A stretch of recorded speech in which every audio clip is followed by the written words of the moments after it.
Oke, assalamualaikum warahmatullahi wabarakatuh. Bertemu lagi dengan saya Linda Handayani dalam YouTube channel Ribatnya Menjadi Perempuan. Pada kesempatan kali ini saya ingin berbagi mengenai solusi dari problem yang disampaikan oleh beberapa teman yang belum menikah. Dan teman ini berasal dari kalangan akhwat ya, atau mungkin kalian juga yang ingin menikah tapi tanpa melalui proses pacaran. Jadi dalam Islam itu pernikahan yang berkah dilalui tanpa proses pacaran, menjaga interaksi antara laki-laki dengan perempuan. Jadi pernikahannya itu disiapkan melalui proses ta'aruf. Dan sebelum ta'aruf ya, biasanya perempuan akan membuat proposal pernikahan atau biodata yang berisi proposal pernikahan. Nah, problemnya biasanya proposal tersebut tidak matching terus gitu ya dengan calon suami atau dengan iwan-iwan yang ingin berkenalan dengan mereka. Nah, salah satu yang ditanyakan oleh teman-teman saya adalah gimana sih caranya biar bisa menghasilkan sebuah proposal yang accepted gitu ya, bisa diterima, atau proposal yang tidak sulit dinegosiasikan dengan para ikhwan. Karena kita tahu ya, dunia anak muda saat ini banyak sekali tantangannya sekarang. Jadi semakin lama problemnya adalah proposal akhwat menumpuk, tapi ikhwannya tidak ada yang mau melalui proses ta'aruf begitu. Jadi bagaimana caranya untuk membuat proposal pernikahan yang baik? Simak video ini sampai selesai. Oke, yang pertama adalah susunlah proposal pernikahan secara jujur ya. Apa yang kamu buat adalah tentang diri kamu sendiri. Jadi itu proposal tersebut bukan sesuatu yang fiksi begitu ya. Dia bukan ajang untuk membaik-baikan diri sendiri, dan bukan pula ajang untuk menjelek-jelekan diri sendiri. Dia adalah ajang untuk menampakkan diri apa adanya begitu. Jujur itu berarti ketika kita menulis apa yang kita sampaikan, dan nantinya suatu saat kita akan berjodoh dengan orang yang membaca proposal tersebut, misalnya dia tidak akan berekspektasi lebih terhadap diri kita karena kita sudah jujur menulis apa yang ada dalam proposal tersebut. Jadi preparingnya adalah ketika kalian menulis proposal, ketika kita menulis proposal tentang diri ya, kita berharap atau kita berhusnuzon apa yang kita sampaikan kepada orang itu adalah wasilah kita untuk bersikap jujur kepada Allah tentang diri kita begitu ya. Itu kan proposal itu hanya cara ya untuk mencari jodoh gitu, untuk bertemu dengan jodoh kita. Nah, dalam penulisannya juga harus jujur gitu, maksudnya harus memperlihatkan Allah kita kepada Allah yang memberikan jodoh kepada kita gitu.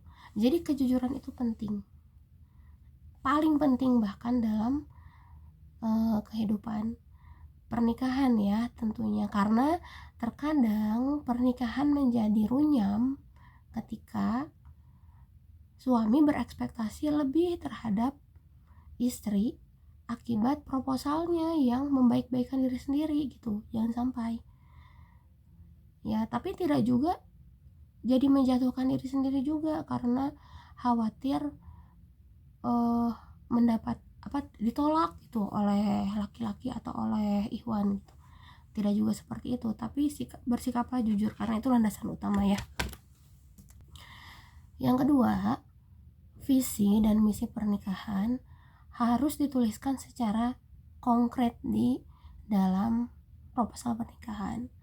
Jadi untuk mengetahui visi misi pernikahan itu seperti apa, mungkin akan saya bahas di video berikutnya.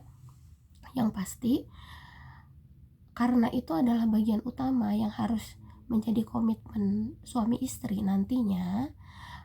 Nah, visi misi itu harus jelas disampaikan di proposal pernikahan. Biasa ya, banyak perceraian di dalam sebuah pernikahan, banyak perceraian, baik itu di kalangan akhwat, ikhwan, di kalangan manusia biasa pun, walaupun emang tidak ada bedanya ya dalam perceraian, mau ikhwan, akhwat, siapapun dalam pernikahan ya, yang cerai ya cerai aja gitu ya. Tidak sedikit kok penghafal Quran atau orang yang kita sebut ustadz tetap saja bisa bercerai, karena perceraian itu bisa terkena pada siapapun. Nah, visi misi pernikahan ini kalau tidak clear itu akan menyebabkan perpecahan yang signifikan gitu ya. Bahkan akan bisa berujung ke perceraian seperti itu. Dan dengan visi misi yang clear, kita tidak akan mengajukan perceraian dengan alasan yang sepele gitu, atau pernikahan kita tidak akan berjalan dengan tanpa tujuan karena sudah ada tujuan sejak awal. Nah, proposal pernikahan berfungsi untuk mengingatkan pasangan kita bahwa kita sebetulnya sudah punya komitmen dulu sebelum menikah ya, tentang visi pernikahan seperti itu. Dan bisa juga sebetulnya visi misi pernikahan menjadi parameter kita ya untuk melihat apakah pernikahan kita ini sudah harus dilanjutkan atau memang sudah sangat parah, sudah harus ditinggalkan gitu karena suami sudah tidak sesuai dengan visi misi pernikahan. Nah, agar tidak terjadi tuh ya perceraian tersebut, carilah orang yang visi dan misinya itu sejalan dengan diri kita begitu. Oleh sebab itu, visi dan misi itu harus jelas ya, harus jelas, tidak boleh terlalu abstrak begitu ya. Kemudian ketika itu bagian pertama biasanya akan ditanya visi misi, kemudian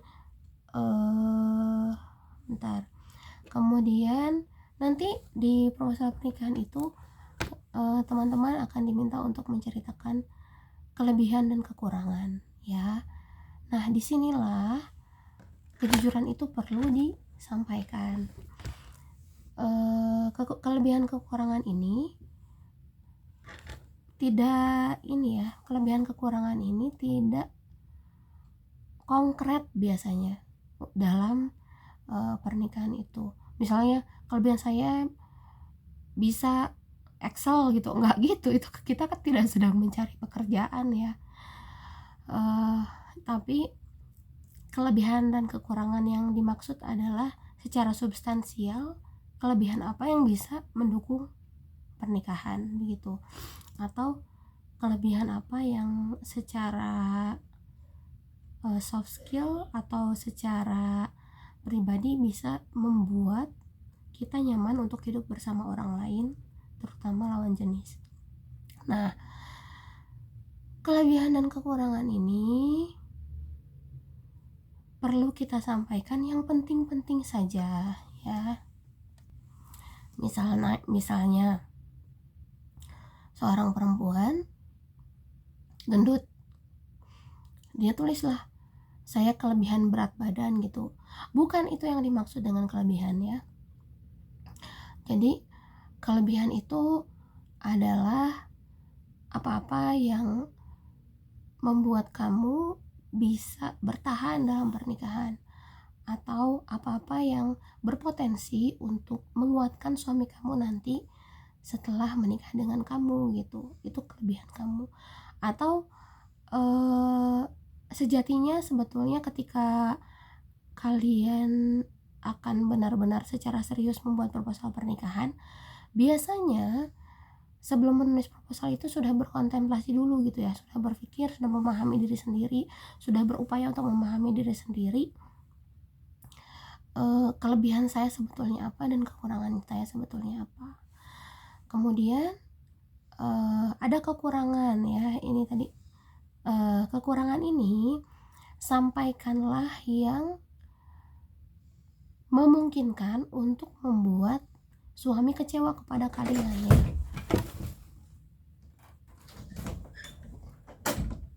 Gitu.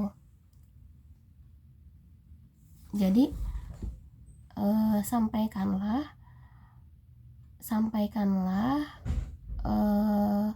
kekurangan yang memungkinkan suami akan berekspektasi kepada kalian gitu. Jadi kalau ekspektasinya misalnya terlalu tinggi, lalu sebetulnya kalian punya kekurangan di bagian itu, nah lebih baik kalian sebutkan saja kekurangan tersebut. Begitu ya. Jadi jangan sampai seperti membeli kucing dalam karung. Suami kecewa gitu ketika telah menikah dengan kamu karena kamu punya kekurangan. Namun apabila kekurangan itu berupa dosa yang sudah kamu lakukan di masa lalu, tidak perlu disampaikan ya kepada orang lain karena Allah pun sudah menutup itu. Yang perlu kita sampaikan adalah yang sekarang gitu. Dan apabila kita memang sudah berdosa di masa lalu, ya kita harus bertobat saja kepada Allah gitu. Tidak perlu disampaikan dengan detail tentang dosa tersebut. Begitu tadi ya, dengan jujur juga gitu. Kecuali kalau misalnya saya sudah menikah sebelumnya tapi mengaku masih lajang, kan itu nggak boleh ya. Itu berbohong. Tadi kan kita sudah menyebutkan bahwa landasan utamanya adalah kejujuran gitu. Jadi di proposal pernikahan hal-hal umum dan konkret spesifiknya nanti di ta'aruf ketika kita bertemu langsung. Nah, bagian terakhir adalah kriteria pasangan ya. Susunlah kriteria pasangan berdasarkan pemahamanmu terhadap dirimu sendiri gitu. Tahu diri ya, sikap tahu diri membuat kamu mengetahui kriteria pasangan yang kamu butuhkan. Jadi landasannya adalah pengetahuan kita tentang diri kita gitu. Tahu diri bukan berarti minder ya, tapi betul-betul tahu apa yang dibutuhkan. Misalnya begini, banyak problem dalam ta'aruf itu, ada orang yang misalnya ya perempuan S2 dia sebetulnya secara ideal ingin menikah dengan S2 lagi gitu ya. Nah, kita itu sedang mencari suami ya, bukan sedang mencari teman riset gitu. Itu yang perlu diperhatikan ya. Jadi pendidikan memang mungkin menjadi salah satu parameter untuk memperlihatkan bahwa kita itu sekufu, tapi sekufunya di pendidikan. Belum tentu loh sekufu dalam sisi pribadi begitu. Jadi ketika kita misalnya perempuan yang S2 lalu tiba-tiba saya mau mencari suami yang sudah S3 misalnya gitu ya, ya silakan sih gitu, tapi siap-siap saja mungkin yang akan kalian temukan adalah laki-laki yang sudah tua, itu pertama. Kedua, dan dia mungkin apa sih namanya, laki-laki yang udah lama gitu nggak nikah. Yang kedua ya orang yang sudah beristri, kalau enggak ya duda gitu. Karena mayoritas laki-laki yang sudah S3 biasanya sudah menikah, mereka sudah preparing pernikahan sejak S2 gitu. Jadi nggak bisa gitu seorang perempuan yang S2 ingin secara ideal menikah dengan yang S3 begitu. Kita sedang melakukan ikhtiar pernikahan yang comparingnya itu diri kita secara pribadi sebagai abid, sebagai hamba Allah yang meminta jodoh kepada Allah gitu. Jadi nggak bisa parameternya itu adalah pendidikan misalnya, seperti itu ya. Perlu parameter-parameter yang memang prioritas menurut saya. Jadi kalau kita tahu diri, kemungkinan besar kita bisa